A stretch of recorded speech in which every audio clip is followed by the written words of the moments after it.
반갑습니다. 우리 통영 하늘숲교회에서 목회하고 있는 김여일 목사라고 합니다. 오늘 2021년 영락앞에 청년 동기신학을 맞이해서 제가 오늘 여러분들과 함께 나눠보려고 하는 강의 주제는 23장 결혼과 가정입니다. 사실 제가 결혼한 지 그렇게 오래되지는 않았습니다. 이게 사실은 수십 년 결혼 생활을 통해서 하나님의 어떤 뜻을 온전히 발견한 사람이 강의를 해야 마땅할진데 아직 저도 말씀드리는 거에 비해 너무 부족한 남편이고 아버지라고 생각을 합니다. 그러나 그렇게 되고자 하는 마음으로, 그리고 하나님께서 우리에게 더 밝은 길을 제시해 주고자, 그리고 그것을 우리가 따라하고자 하는 마음으로 전하고 또 들어주시면 감사하겠습니다. 오늘 그래서 23장 결혼과 가정이고 부제를 결혼을 말하다 이렇게 제가 정해 보았습니다. 자, 첫 번째 주제를 살펴볼 텐데요. 첫 번째는 이 전체 저의 강의의 그 주제를 관통하는 그런 교훈과 주제가 될 것 같습니다. 첫 번째 뭐냐 하면은 삶의 목적이 과연 무엇일까에 대해서 좀 살펴보려고 합니다.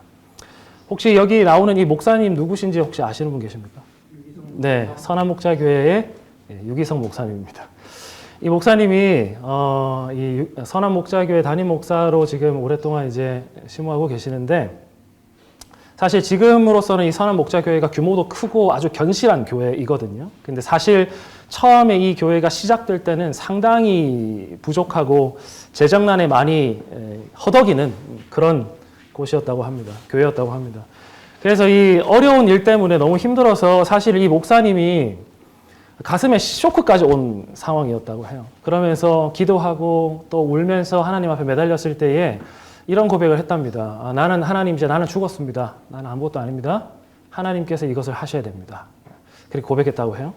그리고 그런 고백이 있은 이후에 자기 마음 가운데 확신이 생겼는데 하나님께서 이 교회의 문제들을 해결하실 것이다 라는 생각을 했다고 합니다. 그리고 결국 하나님께서 문제들을 해결해 주시고 오늘날 참 큰 그런 교회로 성장하게 됐죠.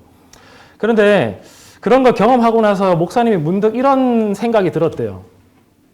교회의 빚도 하나님께서 해결해 주시고 교회의 부흥도 하나님께서 다 해결해 주시면 그럼 하나님 도대체 담임 목사는 뭐 하는 겁니까? 이렇게 하나님께 물었대요.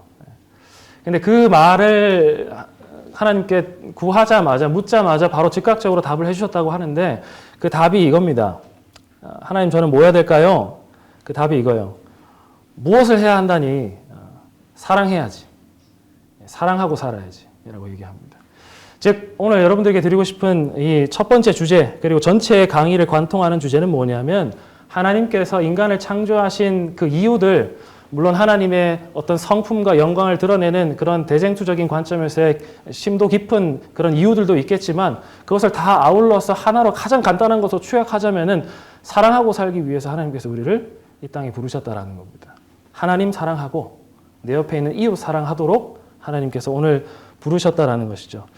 그러나 여러분, 오늘 우리가 이 세상을 볼 때에 사랑하고 사는 세상 같습니까? 아니면 증오와 미움이 더 많이 가득 차 있는 세상 같습니까? 네, 그렇죠. 슬픔이 많고 증오와 아픔이 더 많은 세상인 것 같습니다. 전쟁이 끊이지 않고 사람과 사람 간의 그런 아픈 상처들이 계속 생기는 세상입니다. 뿐만 아니라 하나님의 백성들이 모인 교회 안에서조차 상처 주고 아픔이 있는 것이 참 사실인 거죠. 그 이유는 그렇습니다. 우리가 죄인이기 때문에 그래요. 로마서 8장에도 얘기하지만 우리 마음 가운데는 육신의 생각, 죄된 생각이 지배하고 있고 그 육신의 생각은 하나님의 생각이랑은 반대되는 겁니다. 육신의 생각은 사망으로 이어지고 하나님의 생각은 생명으로 이어지는데 그 하나님과 우리의 생각이 너무 달라서 상충되고 그래서 서로 미움과 다툼이 우리 안에 가득 있다라는 것이죠. 그러니 오늘 우리가 어떻게 살아야 되냐면 하나님의 마음에 합하고 하나님과 하나 되는 연습을 하고 살아야 한다는 것입니다. 이스라엘 백성들이 40년 동안 광야 생활을 하면서 배워야 했던 게 있어요. 뭘 배워야 했냐면 하나님 의지하고 하나님 사랑하고 이웃 사랑하는 것을 배워야 했습니다. 그리고 그것이 그들에게 습득되고 준비되었을 때에 마침내 그들이 어디로 들어갈 수 있었냐면은 가나안 땅 안으로 들어갈 수 있었다는 것이에요. 마찬가지로 오늘도 우리는 사실 지금 살아가고 있는 이 여정이 광야 생활입니다. 어디로 가야 됩니까, 우리? 하늘 가나안으로 들어가야 되죠.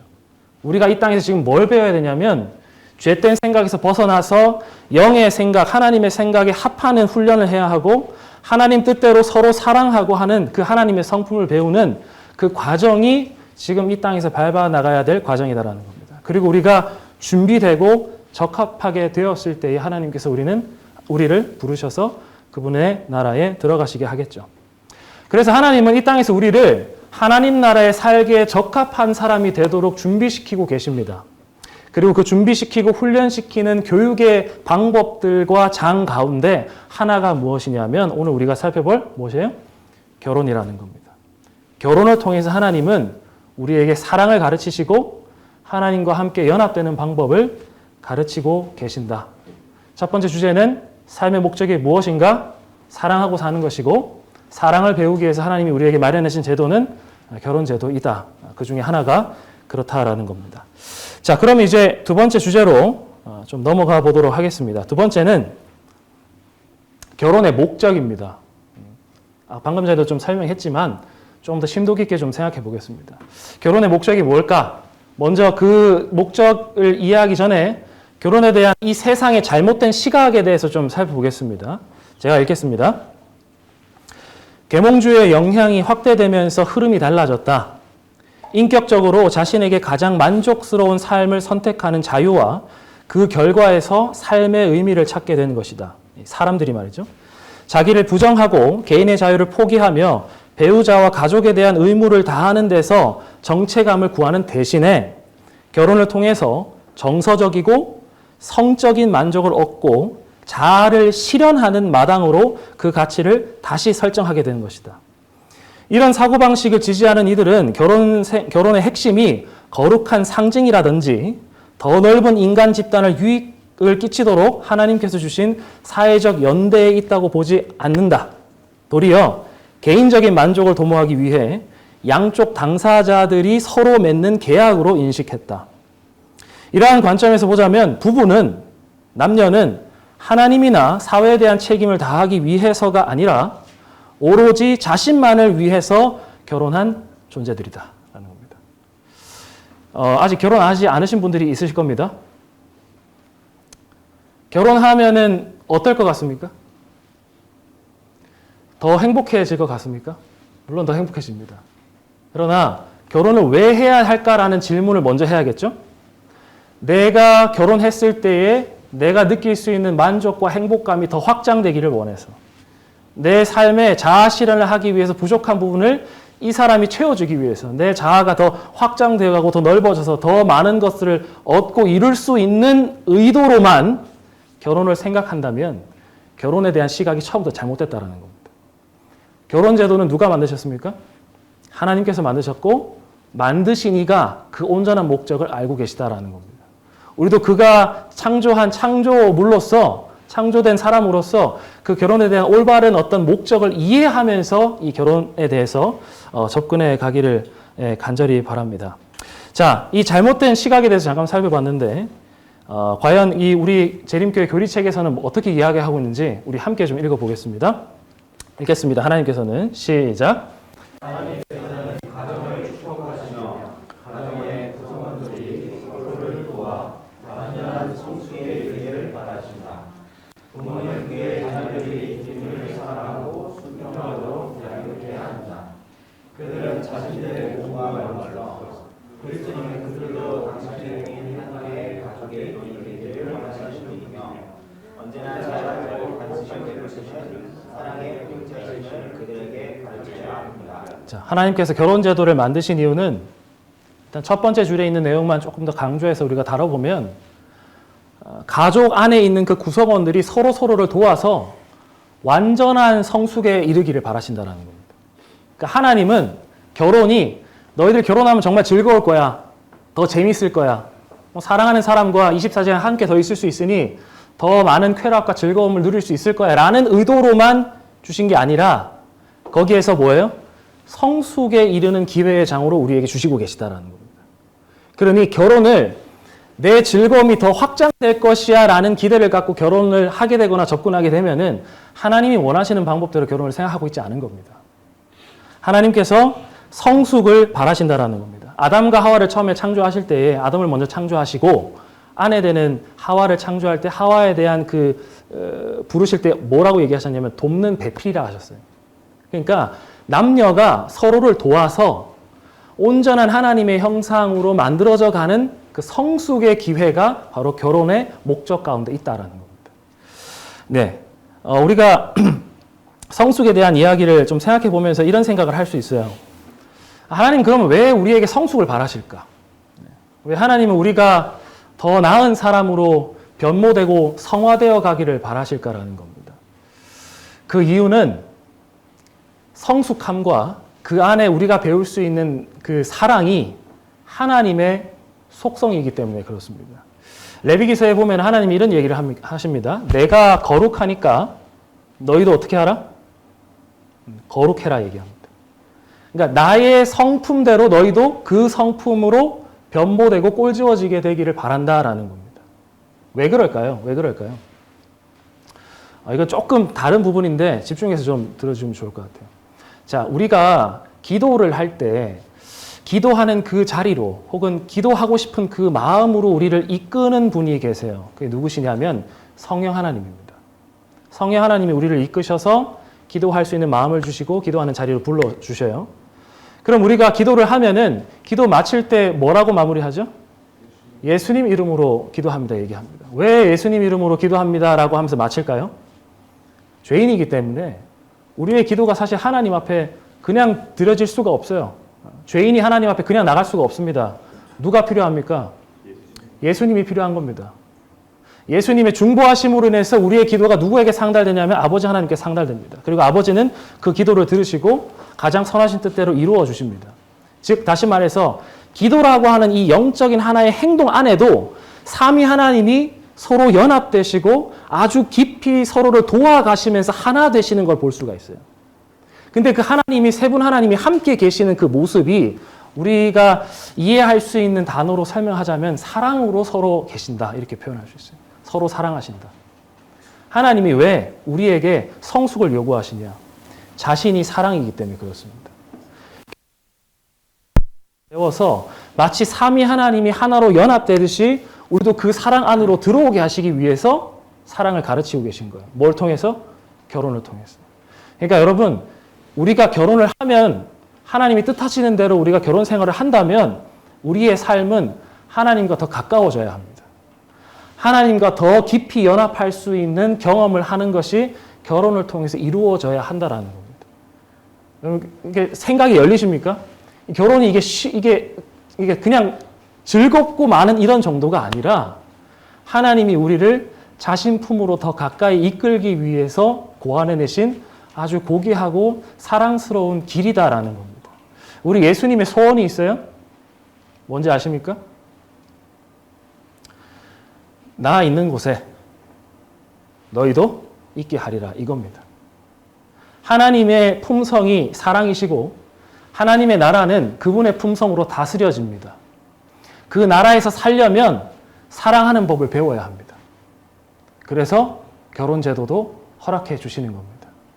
평생 다른 사람을 위해서 헌신하거나 희생을 배워볼 기회가 없이 살아가다가 죽는 게 아니라 결혼을 해서 부모로서 혹은 남편으로서 아내로서 희생하고 이타적인 그 그리스도의 성품을 길러내는 과정으로 하나님과 더 하나로 묶어주시는 그 거룩한 제도가 바로 결혼 제도다. 그래서 이 제도를 우리가 더 하나님의 뜻을 밝히 알고 깊이 이해하면서 받아들였으면 좋겠다라는 겁니다. 자, 성숙을 위한 거다. 결혼의 목적 첫 번째는 성숙이었고요. 두 번째는 무엇이냐면 아까 전에도 얘기했지만 연합입니다. 연합. 우리 함께 창세기 2장 24절에 있는 말씀 함께 읽어보겠습니다. 시작.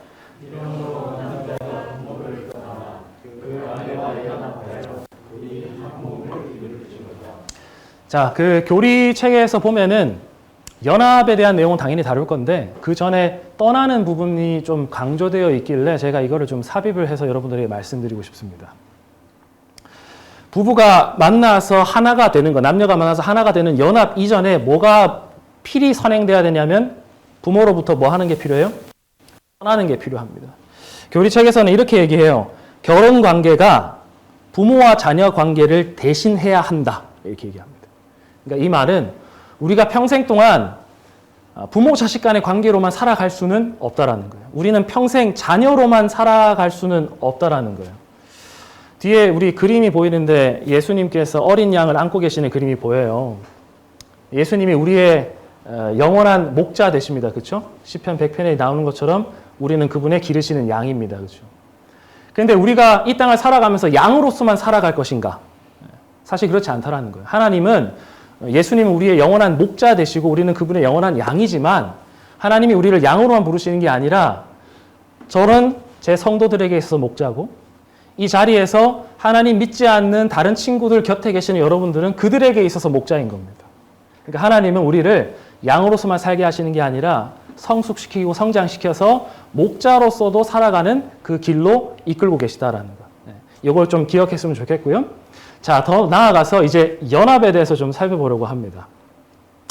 자, 이 연합이라는 단어가 이 히브리어로 디바크라고 하는데 그 디바크가 뭔지는 별로 중요하진 않아요.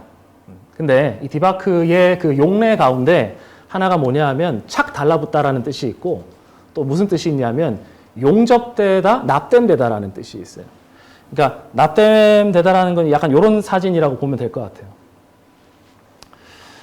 제가 근데 이거에 대해서 좀 이야기해주고 싶은 부분이 있어서 좀 준비를 했는데 저는 책을 읽는 걸 별로 안 좋아합니다. 책을 읽는 거 참 별로 좋아하진 않아요. 근데 목사이기 때문에 정말 힘들게 책을 읽습니다. 근데 제가 대학생 때 무슨 바람이 들었는지 모르겠는데 고전소설을 좀 읽어봐야겠다. 고전소설 읽는 사람이 좀 유식해 보이고 그래서 이제 읽어보기 시작을 했는데 그 책 가운데 고전소설 가운데 한 권 딱 읽어봤는데 그게 뭐냐면 레미제라블입니다. 빅토르 휴고가 쓴 레미제라블인데 원서를 읽어봤는데 너무 지루하고 힘들어가지고 절반밖에 못 읽었어요. 근데 절반밖에 못 읽었지만 그 절반밖에 못 읽은 그 분량 가운데 한 가지 제가 너무 만족스러운 표현이 하나가 있었습니다. 그게 뭐냐 하면은 장발장이 평생 동안 지키고 보호해주는 그 팡틴의 딸이었던 코제트를 처음에 만나는 순간이었어요.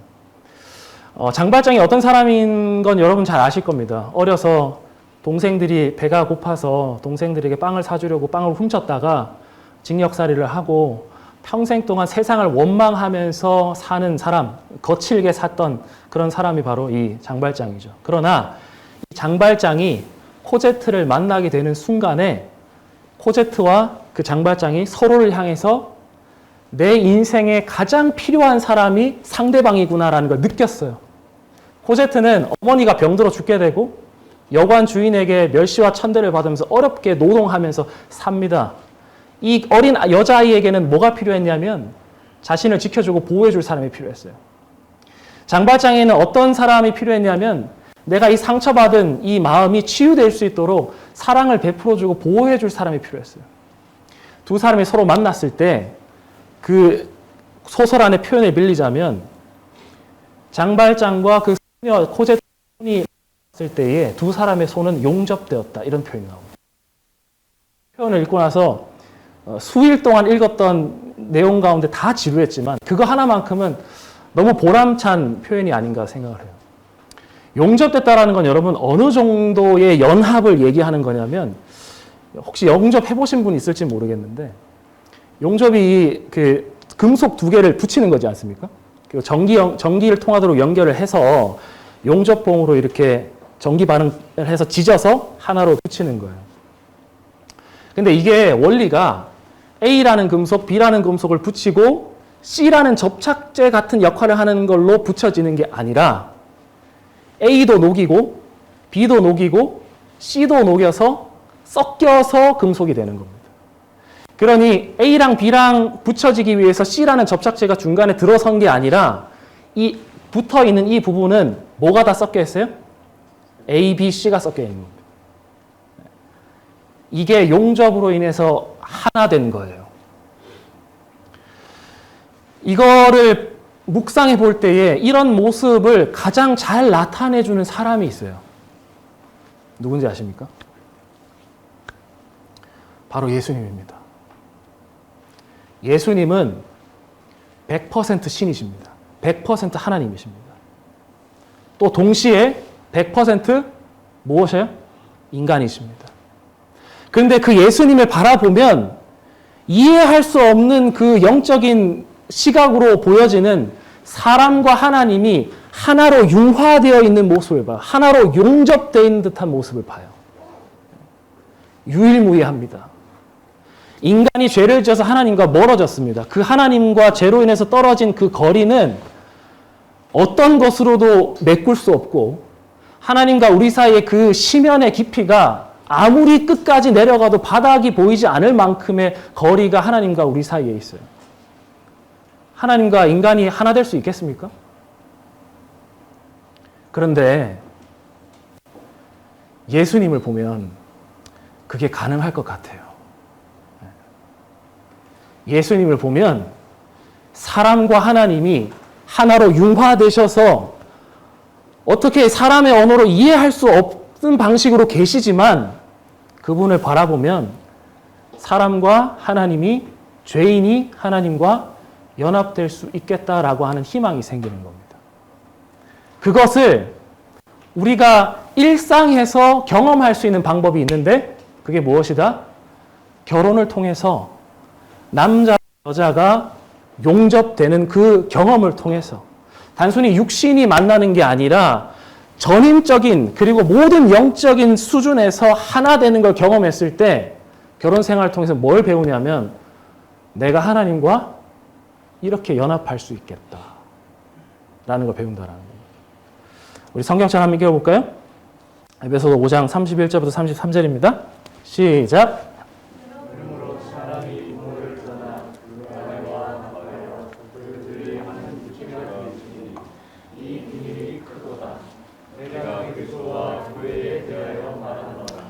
그러나 너희도 각각 자기 아내를 사랑하기를 자기같이 하고 아내도 그 남편을 경외하라.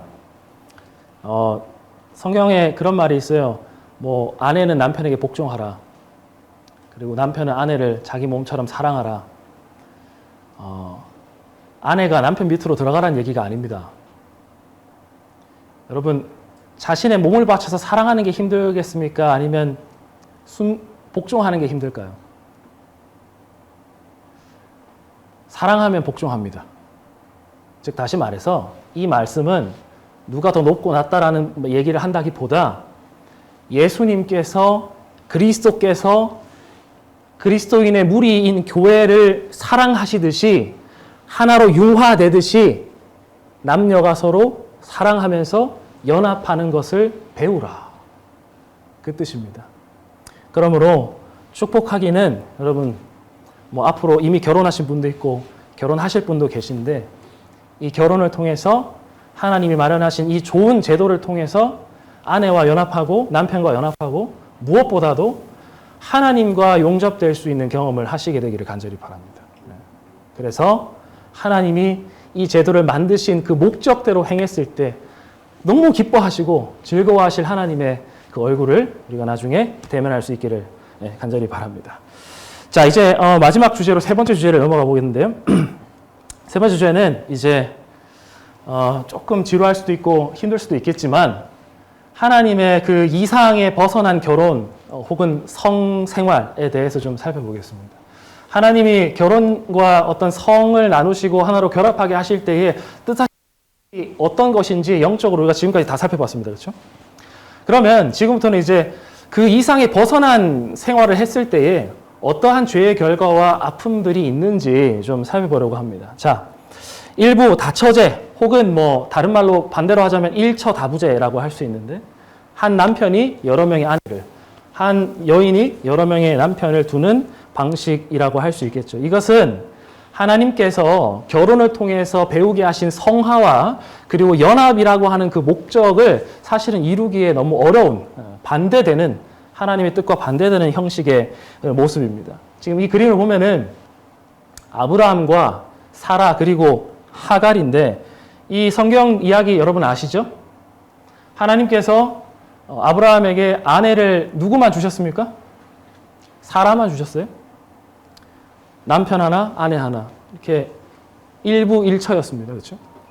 그리고 그 일부 일처의 가정에게 약속의 아들을 허락하셨습니다. 너의 자손이 하늘의 별과 바다의 모래처럼 많을 것이다 얘기했습니다. 그런데 그 하나님의 약속과 뜻을 기다리지 못하고 인간의 힘으로 자손을 벌었을 때 어떤 행동을 하냐면 애굽에 갔다가 데려오게 된 하갈이라는 여종과 함께 동침하게 됩니다.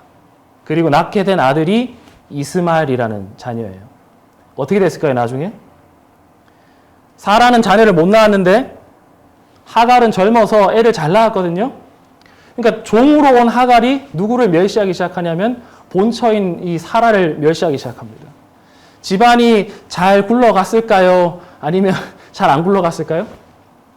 불화가 생기기 시작한 겁니다. 더 나아가서 나중에는 이 사라를 통해서 하나님이 이삭을 낳게 하셨는데 이스마엘과 또 이삭이 싸우게 되고 또 그 과정 속에서 사라가 결국에는 이 이스마엘과 하갈을 내쫓게 되는 그 과정을 아버지로서 아브라함이 봤을 때에 느꼈을 쓰디쓴 감정들, 가정이 결코 화목할 수가 없었다는 걸 볼 수 있습니다. 뿐만 아니라 이스마엘의 후손에 대해서 우리가 좀 기억해 볼 부분이 있는데 부자와 선지자 나오는 글이에요. 함께 읽어보겠습니다. 시작. 하나님께 대한 사랑과 경외심이 없는 가정의 싸움과 경쟁으로 마음이 상한 이스마엘, 그 손이 모든 사람을 치겠고 모든 사람의 손이 그를 치는 거칠고 약탈하는 광야의 추장의 생활을 선택하게 되었다. 말년에 그는 악의 길에서 회개하고 그의 아버지의 하나님께로 돌아왔으나 그의 후손에게 준 성격의 특징은 남아 있었다. 그 후회로 일어난 강력한 민족은 항상 이삭 자손을 성가시게 하고 괴롭힌 거친 이교의 백성이었다라는 겁니다. 그러니까 하나님께서 생각하고 만들어 놓으신 그 방식의 가정의 그 제도를 어기고 다른 아내와 또 자녀를 낳았을 때 그 자녀의 후손들이 하나님의 백성들의 후손들과 인접하게 살면서 계속적으로 부딪히고 싸우고 그리고 그들이 가지고 있었던 이교적인 우상 숭배가 계속적으로 이 하나님 백성들에게 유혹거리가 되고 걸림돌이 되는 역사를 볼 수가 있습니다. 그러니까 상징적으로 보아도 하나님이 바람직하게 생각하신 그 결혼 가정의 모델과 반대되게 다른 방식으로 했을 때 결코 화목할 수 없었다라는 거. 결코 그게 행복으로 이어지지 않았다라는 것을 성경의 역사 가운데서 볼 수 있었다는 것이죠. 자, 또 이제 제가 이거 준비하진 않았지만 또 한 가지 예가 있어요. 이 아내들끼리 사이가 안 좋은 성경의 이야기 가운데 가장 이 사라와 하갈보다도 더 이제 두드러지게 등장하는 내용이 누구 와이프들이냐면 야곱의 아내들이었습니다. 야곱이 이제 라반의 집에 가서 일을 해서 아내를 얻으려고 하는데 물론 자기가 더 많은 아내를 얻으려고 한 것은 아니었지만 결과적으로 레아와 라헬을 얻게 됩니다. 그렇죠? 그리고 그 둘이 남편의 사랑을 독차지하기 위해서 끊임없이 분쟁을 하는 가운데 그 자녀들이 아버지가 라헬의 자녀들을 더 편애하는 그 모습을 보고 마음이 삐뚤어지고 어떻게 했습니까? 그 형들이 요셉을 팔아넘기는 자식이 늑대들, 그 들의 그런 짐승들에게 죽임을 당했다라는 마음을 그 소식을 듣고 평생을 살아야 했던 그 야곱의 심정. 결코 행복하지 않다라는 겁니다.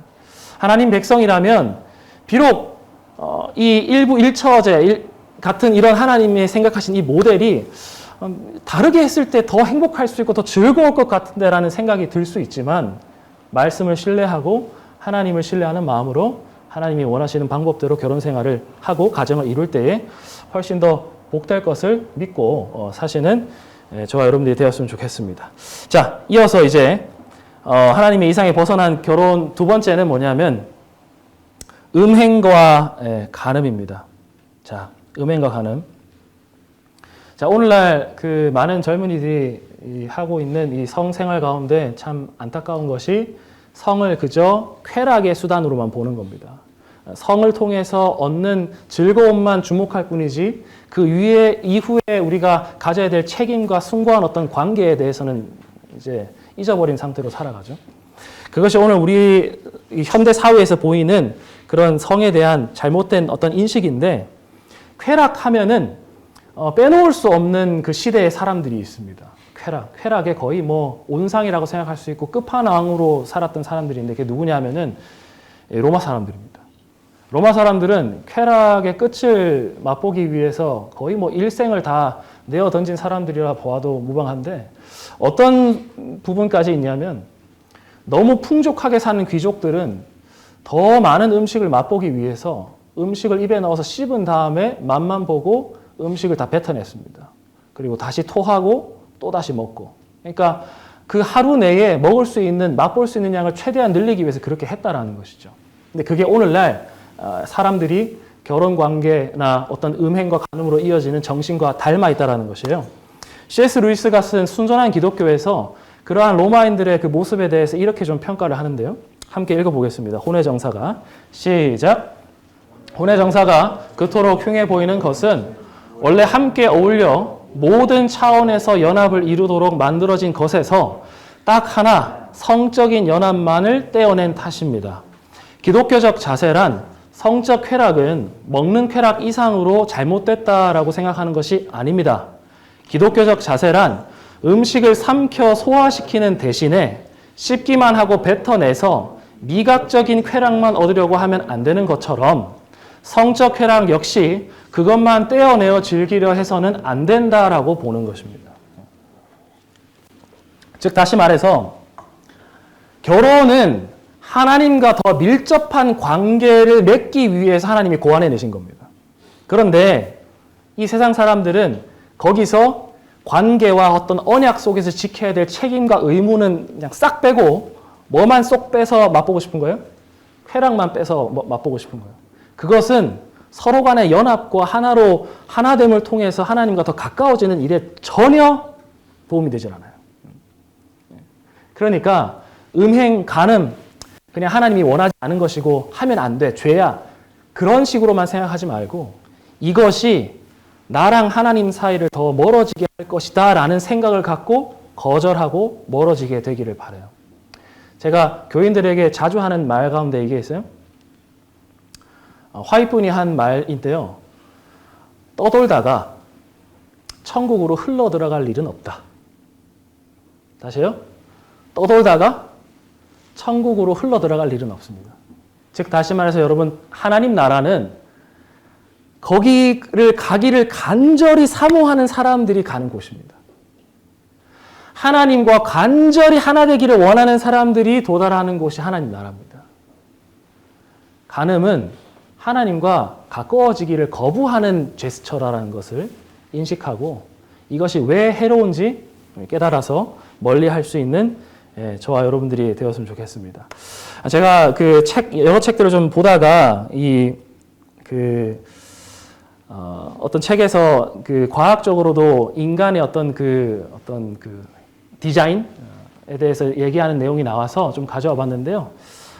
에모리 대학교 의학대학에 있는 어떤 교수가 이렇게 얘기했다고 합니다.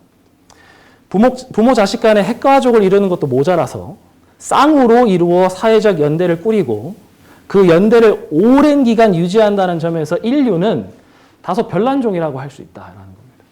그러니까 이 말의 요지는 이거예요. 사람은 짐승이랑 좀 너무 다르다라는 겁니다. 짐승들은 집단을 이루고 살고 그 안에서 가장 능력 있고 힘 있는 강자가 암컷들을 차지하죠. 그래서 더 유력하고 힘센 유전자를 퍼뜨려서 그 종족을 지키는데 어떤 고안된 어떤 그런 형식으로 살아간다고 합니다. 그러나 사람은 달라요. 사람은 무리를 지어서 산다기보다 핵가족화로 살고 그 자녀들이 또 결혼해서 핵가족으로, 그러니까 부모 자식만 산다라는 거예요. 뿐만 아니라 어떤 그 성관계가 잠시 잠깐 이루어지고 끝나는 게 아니라 그 관계가 정말 오랜 기간 유지되는 특성을 갖고 있어요. 그러니까 사람은 짐승과 너무 다르다라는 것이에요.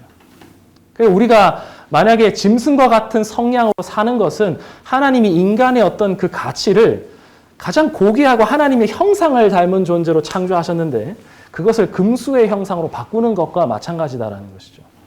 그래서 이 교수가 이렇게 얘기해요. 덧붙여서 이것은 의심의 여지 없이 우리 인류의 생물학적, 유전적 특징에서 비롯된 거다. 그러니 사람이 유전적으로 일반 짐승과 다르다라는 겁니다. 네, 요 다음 내용은 또 있지만 시간상 조금 넘어가도록 하겠습니다. 자, 마지막 세 번째 하나 더 있는데 세 번째는 근친상간입니다. 하나님의 이상에서 벗어난 결혼 가운데, 성관계 가운데 근친상간입니다. 이거는 나쁘다라는 거 다 알고 있죠. 오늘날에도 이것을 뭐 바람직하게 생각하는 사람들은 거의 없을 것 같습니다. 그래서 이 시간 뭐 이것이 죄다 이런 걸 다시 이야기하는 건 좀 불필요하다고 생각하고, 제가 이 부분에서 다루면서 성경에서 등장하는 근친상간의 경우를 두 가지를 살펴보고, 그것이 성경 안에서 어떤 의미를 갖고 있는지 좀 나누고, 그것이 하나님과의 관계에서 우리에게 어떤 교훈을 가져다 주는지 좀 살펴보려고 합니다. 첫 번째는 이것이에요. 사무엘하 16장을 보면은 압살롬에 대한 일에 대해서 기록하고 있는데요. 사무엘하 16장 21절 22절에 있는 말씀 우리 함께 좀 읽어보겠습니다. 아히도벨 시작. 아히도벨이 압살롬에게 이르되 왕의 아버지가 머물러 두어 궁을 지키게 한 후궁들로 더불어 동침하소서. 그리하면 왕께서 왕의 부친에 미워하는 바 됨을 온 이스라엘이 들으리니 왕과 함께 있는 모든 사람의 힘이 더욱 강하여지리이다. 이에 사람들이 압살롬을 위하여 지붕에 장막을 치니 압살롬이 온 이스라엘 무리의 눈앞에서 그 부친의 후궁들로 더불어 동침하니라. 무슨 내용인지 아실 겁니다. 압살롬이 다윗의 세 번째 아들이었는데 반란을 일으켜서 아버지를 이 다윗 성에서, 예루살렘 성에서 몰아내죠. 다윗은 급히 피난을 갑니다. 후궁들은 함께 떠나지 못했어요. 그런데 이 압살롬에게 그 부친의 후궁들과 함께 잠자리를 하라고 명령한 사람인데 그게 아히도벨입니다. 이 아히도벨이 누구냐면은 제가 기억하는 게 정확하다면 다윗이 밧세바를 범했죠. 우리의 아내를 밧세바를 범했는데 그 밧세바의 아버지가 아히도벨입니다.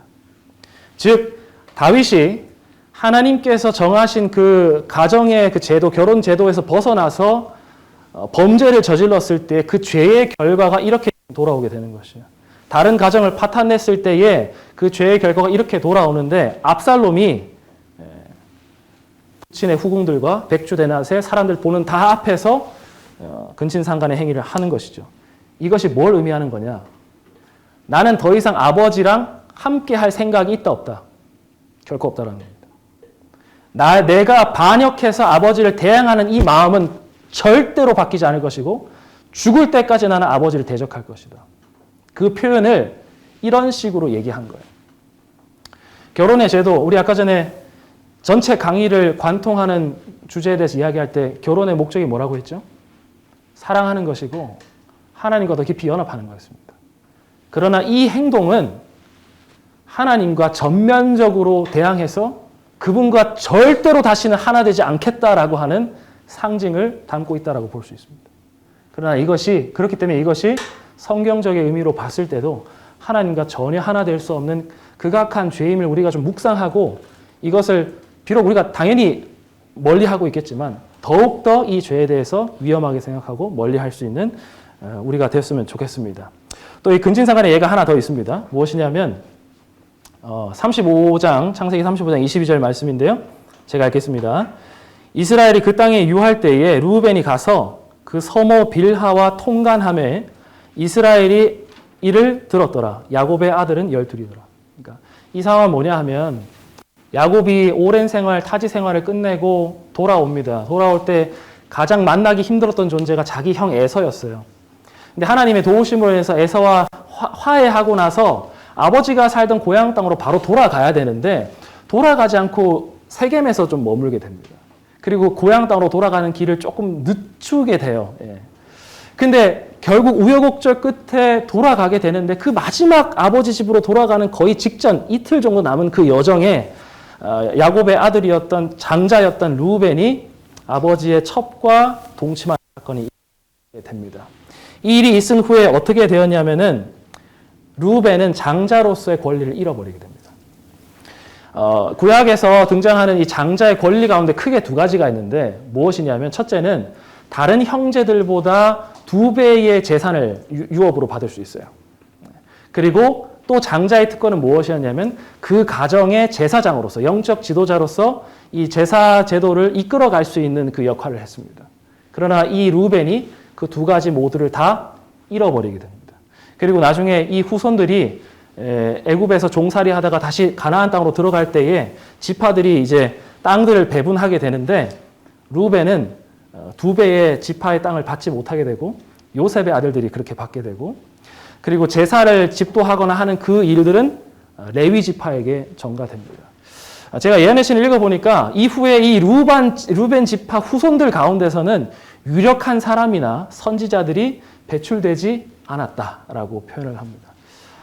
여러분 이게 저는 이렇게 생각해요. 이러한 죄가 하나님으로부터 멀어지게 할 뿐만 아니라 우리가 하나님을 위해서 일할 수 있는 이 땅의 사명조차 잃어버리게 만드는 안타까운 죄가 아닐까 생각합니다. 그래서 이것을 경계하고 멀리하는 우리가 되었으면 좋겠습니다. 자, 고생하셨는데요. 좀 많아서 죄송합니다. 제가 이 관심이 많은 주제라서 준비를 좀 많이 했는데요. 마지막까지 좀 함께 해주시면 감사하겠습니다. 자, 마지막은 동성애입니다. 하나님께서 이상적으로 생각하지 않는 벗어난 결혼이 동성애입니다. 자, 함께 우리 말씀 읽어보겠습니다. 로마서 1장 26절부터 27절 있는 말씀입니다. 읽겠습니다. 시작. 이를 인하여 하나님께서 저희를 부끄러운 욕심에 내어버려 두셨으니 곧 저희 여인들도 순리대로 쓸 것을 바꾸어 영리로 쓰며 이와 같이 남자도 순리대로 여인 쓰기를 버리고 서로 향하여 음욕이 불릴 듯 하매 남자가 남자로 더불어 부끄러운 일을 행하여 저희의 그릇됨에 상당한 보응을 그 자신에 받았느니라. 또한 저희가 마음에 하나님 두기를 싫어하매 하나님께서 저희를 그 상실한 마음대로 내어버려 두사 합당치 못한 일을 하게 하셨으니 강력하지만 결론부터 얘기하자면 동성애는 하나님이 기뻐하시는 것이 아니고 분명한 성경에서 말하는 죄가 맞습니다. 그러나 우리가 이러한 분명한 사실을 이렇게 강경하게 사람들에게 전달하면 오늘날 상대주의적인 어떤 그 가치관이 팽배한 이 포스트 모던 사회에서 달갑게 받아들이지 않겠죠. 그러나 그렇지만 최대한 납득할 수 있도록 좀 그 이유들을 좀 준비를 해봤습니다. 왜 하나님께서 이 동성애를 죄라고 얘기하시고 하나님께서 원하시지 않는가라는 것입니다. 첫 번째 그 뜻은 이것이에요. 창세기 1장 28절에는 이런 말씀이 있습니다. 하나님께서 그들에게 복을 주시며 그들에게 이르시되 생육하고 번성하여 땅에 충만하라. 그러니까 하나님이 아담과 하와를 창조하시고 주셨던 명령 가운데 거의 최초의 명령 가운데 하나가 바로 생육하고 번성하라는 얘기였습니다. 동성애는 또 다른 생명을 배출해낼 수가 없습니다. 없습니다. 뭐 입양할 수 있지 않냐? 아니요. 새로운 생명을 배출해낼 수가 없습니다. 아까 전에 우리가 결혼의 목적에 대해서 교리책에서도 다루고 있지만 남녀 간에 서로 사랑하면서 연합하는 것도 배워야 하지만 부모가 되어서 자녀를 양육하는 일까지 그 과정 가운데 녹아 있어요. 자녀를 낳고 기를 수가 없는 겁니다. 이것은 하나님께서 원하시는 그 모델에 거기서 벗어난 것이죠. 여러분, 하나님께서 왜 우리에게 생명을 요구하시는가? 왜 생명을 배출하라고 하시는가? 그게 살아있는 증거가 되기 때문에 그렇습니다. 마태복음 21장에 보면 이런 얘기가 나와요. 예수님이 마지막으로 예루살렘으로 들어가셔서 성전도 정결하시고 하시는데 그 과정 가운데 하나가 무슨 일을 하셨냐면 잎이 무성한 무화과 나무에 가서 열매를 따먹으려고 가셨어요. 근데 잎은 무성한데 보니까 열매가 없는 겁니다. 예수님께서 그 나무에 열매가 있는지 없는지 아셨을까요? 모르셨을까요? 당연히 아셨죠. 근데 왜 그렇게 하신 겁니까? 여전히 회개하고 있지 않는 그 예루살렘 안의 백성들을 향해서 하나님께서, 예수님께서 회개하도록 촉구하도록 행동 퍼포먼스를 해주고 계시는 거예요. 내가 너희들에게 생명을 불어넣었으면 생명을 배출하고 낳는 사람이 되는 겁니다. 동성애는 이러한 의미에서 하나님께서 원하시는 바대로 생명을 다시 낳는 그런 공동체, 관계로 살아갈 수 없기 때문에 첫 번째로 하나님이 원하시는 모델이 아니다라는 것이고 또 하나는 무엇이냐면 질병입니다. 로마서 26장 아까 전에 읽었던 말씀 가운데 이 말씀이 있어요. 빨간색 글씨에 남자가 남자로 더불어 부끄러운 일을 행하여 저희의 그릇됨에 상당한 보응을 그 자신이 받았느니라 얘기합니다. 여기서 이미 상당한 보응을 받았다라는 말은 물론 하나님께로부터 이 자비가 이제 끊쳐지게 되고 멸망하는 그 내용도 있지만 저는 모두 포함된다고 생각하냐면 죄의 결과들을 이미 그들이 받을 수밖에 없다는 겁니다. 그럼 동성애를 통해 에이즈라고 하는 거, 그리고 HIV 그 바이러스 이 균이 거의 97%가 동성과 행해지는 성관계에서 일어나는 질병이라고 얘기를 해요. 이게 에이즈가 뭐냐 하면은 Acquired Immune Deficiency Syndrome인데 뭐냐면 후천적으로 생기는 것이고 면역의 결핍이다라는 겁니다. 그런 증후군이에요. HIV 바이러스는 뭐냐 하면은 Human Immunodeficiency 바이러스인데 우리가 어떤 감기에 걸리고 낫게 되면 제가 과학자는 아니니까요. 간단하게 설명하면 그 병균과 싸우면서 그 병균에 대한 정보를 배우게 되고 그게 저장돼서 면역이 길러진다고 합니다. 근데 이 HIV 균은 그 정보를 저장하는 단계를 깨어버리는 역할을 한대요. 깨트려버린대요. 그러니까 질병을 통해서 면역이 길러져야 되는데 길러지지 않고 면역 체계를 계속 깨트려서 약하게 만들어서 죽어가게 하는 것이 이 균의 어떤 활동하는 것이라고 얘기하더라고요. 동성애는 이러한 질병으로 이어지는 그런 성적인 모델이다라는 것을 우리가 기억해야 됩니다. C.S. 루이스가 쓴 책 중에 고통의 문제라는 책이 있는데 고통이 가지고 있는 순기능이 있어요. 고통은 힘든 거고 안 좋은 거지만 고통이 가지고 있는 순기능 하나가 무엇이 있냐면 우리가 살아가고 있는 이 방향이 무언가 잘못됐다라는 것을 깨닫게 하는 것이 고통의 순기능입니다. 질병이 생긴다라는 것은 뭔가 잘못됐다라는 것이에요. 뭔가 아픔이 있다라는 것은 그 안에서 하나님께서 창조하신 바 그 섭리대로 우리가 살아가고 있지 않다라는 의미를 이야기하는 것입니다. 그러므로 이 마지막으로 이야기하는 이 동성애가 가지고 있는 이 폐해들, 죄의 결과들을 생각할 때에 당연히 이것이 우리가 멀리해야 되는 것이 아닐까 생각을 합니다. 그래서 마무리하면서 이것으로 마무리했으면 좋겠어요. 동성애는 분명히 죄가 맞습니다. 그러나 그리스도인들이 이 동성애에서 대하고 동성애자들을 대할 때의 마음가짐에 대해서 좀 생각해 보고 싶은데 팀 켈러 목사님이 이렇게 얘기했어요. 우리 위에 있는 글을 한번 읽어보겠습니다. 시작. 동성애자라는 이유로 지옥에 가는 것이 아니다. 우리를 지옥에 가게 하는 것은 자기 의다. 스스로가 선하며 자신을 구원자로 주인으로 여기는 것이다. 동성애는요, 물론 사랑이라고 하는 가치가 너무 아름답고 숭고한 것이기 때문에 이것을 죄의 영향 가운데 깨트리고 변질시켰을 때 그것이 참 흉악하게 보이고 안 좋게 보이는 건 맞습니다. 그러나 이것이 다른 죄들과 비교했을 때 특출나게 잘못된 죄라고는 여기지는 않았으면 좋겠어요. 모든 죄가 우리를 사망으로 이끌고 생명을 잃어가게 하는 그런 근원지죠. 그러므로 동성애자들을 우리가 심각한 어떤 극악무도한 죄인으로 바라보기보다 하나의 죄인으로 바라보고 죄는 미워하고 정죄하지만 죄인은 사랑해 줄 수 있는 사람이 되었으면 좋겠어요. 왜냐하면 우리 주 예수님도 우리의 죄는 미워하시지만 우리 죄인은 사랑하셨기 때문에 십자가에 죽으셨습니다. 그 사랑을 받아서 우리도 그리스도인이 되었을진데 죄는 미워하고 정죄하되 우리가 우리 자신에게 하듯이 남들을 사랑할 수 있고 포용할 수 있는 그리스도인으로 살았으면 좋겠다라는 겁니다.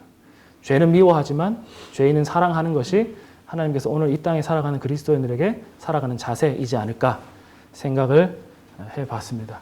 네, 오랜 시간 동안 경청해 주셔서 감사하고 여러분들에게 정말 유익한 시간이 되었기를 바라고 또 하나님께 영광이 되었으면 참 좋겠습니다. 감사합니다. 강의를 마치겠습니다.